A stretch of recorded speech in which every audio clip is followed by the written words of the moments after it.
So today we're going to look at continuing to simplify square roots.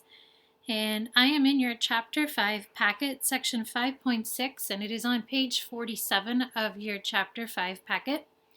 We're going to work on those square roots, which are the numbers that are perfect squares we talked about last week. So just kind of thinking about those perfect squares, maybe you filled out that perfect square or common power worksheet. But we're thinking about all those numbers that when you square it, it makes a perfect square.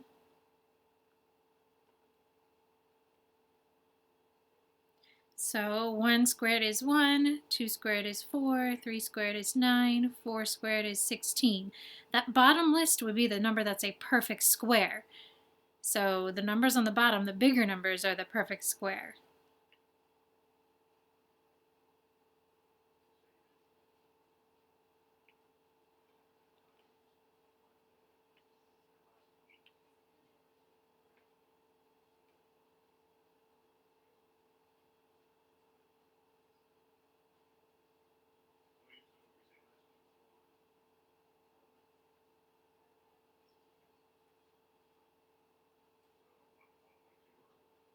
I'm going to go up to 14 and then 15.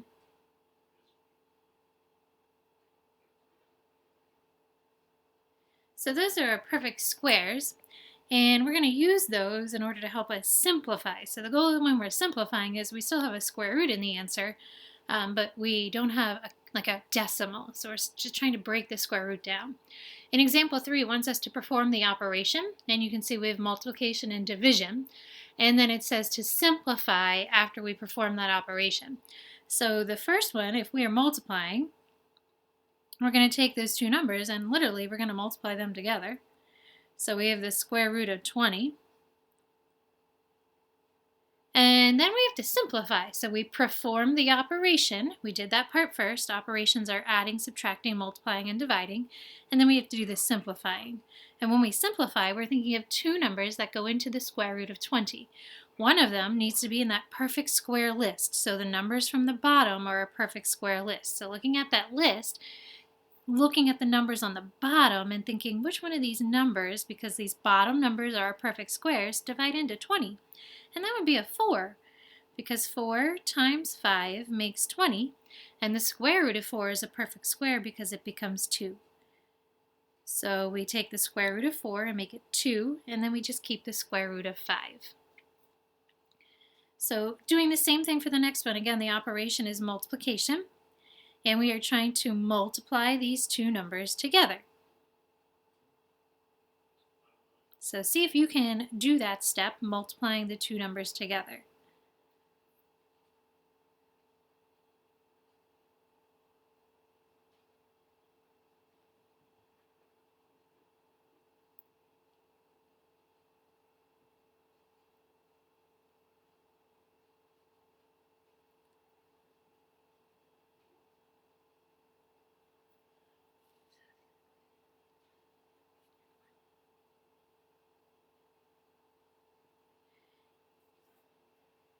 And then our next step is to figure out what number goes into this, what number breaks it down. So we want a perfect square that divides into it. And here's where you're going to want to use your calculator.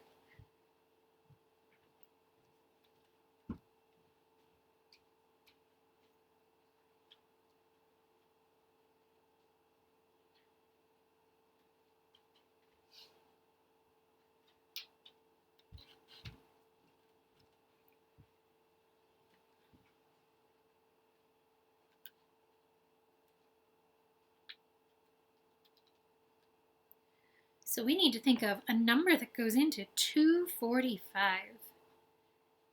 That's a perfect square, so that's from the list that we have up here.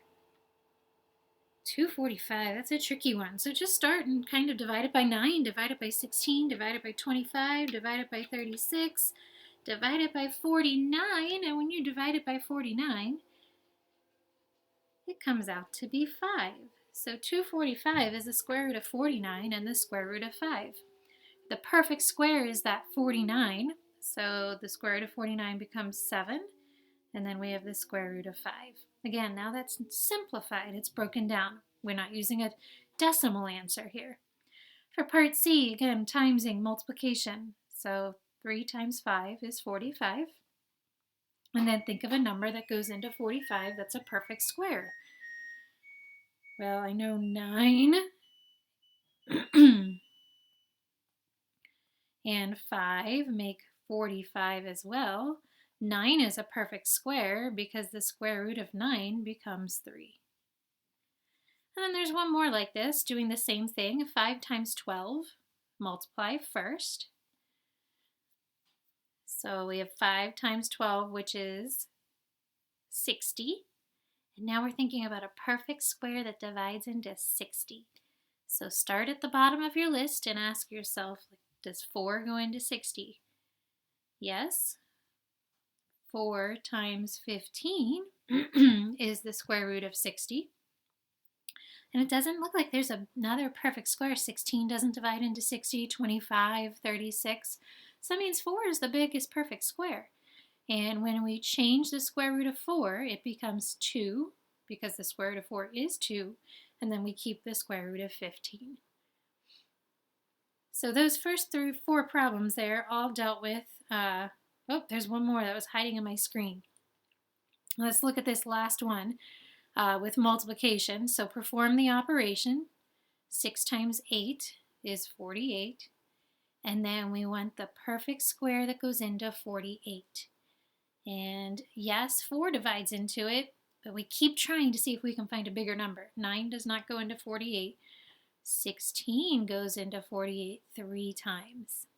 So we want to use 16 because it's the biggest perfect square. And then taking the square root of 16, that becomes 4, and then we have the square root of 3. So those 5 problems all dealt with the operation of multiplication. If you look underneath at the next 5 problems, these all have the fraction, and fractions often mean the operation of division. So we're going to see if we can divide these. When we're dividing with a fraction, the property, this quotient property, actually says for you to write the fraction as 2 separate square roots. So you're really taking the square root of 5 and the square root of 9. Well, we can't do anything with the square root of 5. It's not a perfect square and nothing divides into it besides 1 and 5. So we just keep that. But the square root of 9 is a perfect square. It's in my list. If I look at the square root of 9, the square root of 9 is right here in the list and it becomes 3. So we're going to change that to a 3. And then this is your answer. So we're really kind of like simplifying this instead of actually thinking about dividing. So the second one, doing the same thing, looking at them as really the square root of 11 divided by the square root of 144.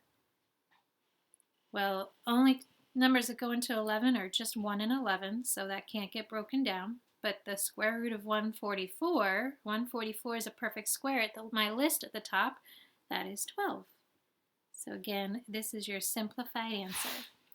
So working through the problem right next to it, just continuing this process, separating it as the square root of 49 and the square root of 81, and then trying to take the square root of 49. Well, we can take the square root of 49. It's a perfect square. In the list, it says it's 7. And then doing the same thing with the square root of 81, it's also in our list up above, and that's 9. I think you can do the next one pretty easily on your own. See if you can try letter I.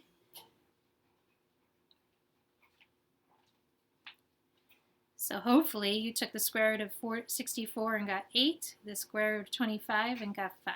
And we don't want to make it a decimal. Again, you're keeping it as a fraction. The last one, letter J, same thing here. Square root of 7, square root of 100. Okay, so the square root of 7. 7 is nowhere in my list. 1 times 7 are the only numbers that make 7, so it can't change. It just stays as the square root of 7. Looking at 100, the square root of 100 is in the list, and that becomes 10. So again, that's as far as we go with those problems. There's a couple of checkpoint problems just to kind of do a quick little review here. So see if you can work through those checkpoint problems. The first 2, there is not an operation, so we don't have to add or multiply or divide. It's just simplifying it, so we need to know what goes into the square root of 12. For letter B, what goes into the square root of 24? So those two problems, we're thinking about numbers that divide into that perfect square. So 12 is a smaller number. 4 times 3 makes 12. The square root of 4 becomes 2, and then we have the square root of 3. Thinking about 24. 24, again, it has to be a perfect square. So I could say 3 times 8, but 3 and 8 aren't perfect squares. 4 times 6, again, 4 is that perfect square that becomes 2, and then we have the square root of 6. Letter C, that operation there is multiplication. So we have to perform the operation. Square root of not 6, how about 45? And then we need to break that down. Well, 45 is 9 times 5, and that becomes 3 square roots of 5. Again, performing the operation, multiplying first. 6 times 12. 6 times 12 is 72. Use your calculator to help you if you don't know what the multiplication facts are. We want the biggest perfect square that goes into 72, so be careful here. Your goal is to find the largest one, and sometimes that's tricky because you find one that works, but there's a bigger one. So yes, we have a 4, we have a 9, but keep going. So 16 doesn't divide into 72, 25 doesn't divide into 72.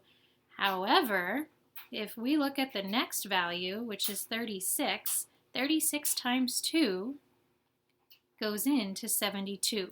So remember, you want the biggest perfect square, kind of like the GCF, but it's the greatest perfect square instead. So the square root of 36 is 6, and then we have the square root of 2. So the last one on here is the fraction problem. This is the quotient property that we just finished directly above here. So if we think about these two as separate parts, square root of 13, the square root of 225. 13 is a prime number. The only numbers that multiply to be 13 are 1 and 13, so we can't do anything with the square root of 13. But the square root of 225, going back to that list that I wrote on the top, it was kind of squeezed it right on the edge there. 225, when we take the square root of that, we get 15. So that's going to become 15. So that's all the notes for today. Tomorrow you'll have a worksheet that's similar to this where you're practicing working through the problems. And then we'll have a review worksheet on Wednesday and a quiz on Thursday. Have a good one.